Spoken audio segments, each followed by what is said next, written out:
Hello friends সকলোকে পপি আৰু সুজাশ্ৰী ব্লগলৈ স্বাগতম জনাইছোঁ। আজি ভিডিঅ'টো এটা বিশেষ ভিডিঅ' আপোনালোকে সকলোৱে চাই থাকিব। আজি আমি বাহঁতৰ ঘৰত আহিছিলোঁ। বাহঁতৰ ঘৰত আহোঁতে মানে দেৱালী দুদিনৰ পিছত গোহালি পূজা হয়, তাৰে কিছুমান ভিডিঅ' আপোনালোকক দেখাই আছোঁ। মোৰ ভিডিঅ'টো সম্পূৰ্ণৰূপে চাই থাকক। ধন্যবাদ। গৰুটোক চাওকচোন কেনেকৈ ধূনা চাকি জ্বলাই পানী ভৰাই পেলাই কলহত তাকে ভৰি ধুৱাইছে।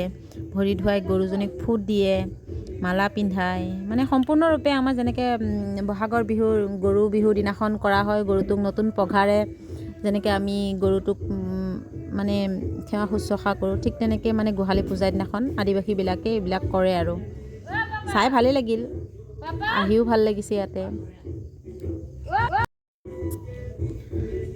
চাওকচোন গৰুটোক কেনেকৈ ঘাঁহ খুৱাই নিব, মানে সেই হেৰিটোৰ ভিতৰ দিয়ে ঘাঁহ খুৱাই লৈ যাব, গোহালিত বান্ধিব। তাৰপিছত বলি পূজা কৰে। বলি পূজাখিনি আপোনালোকক দেখাব নোৱাৰিম।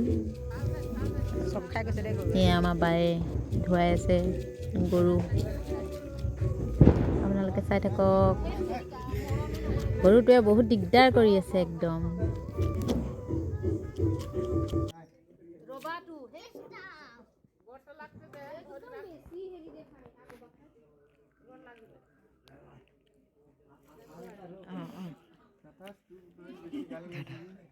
আয়ুষ্মান ভৱ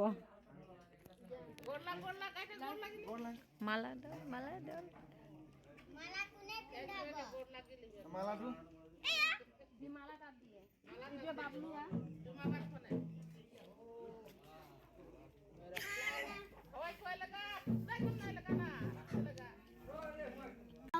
এয়া চাওক গোহালি পূজাৰ দিনাখন ৰংগোলী বনাইছিলোঁ। কেনেকুৱা হৈছে, বেয়া হৈছে চাগে, ইমান ভালকৈ নাজানো, হ'লেও বনাবলৈ ট্ৰাই কৰিছোঁ।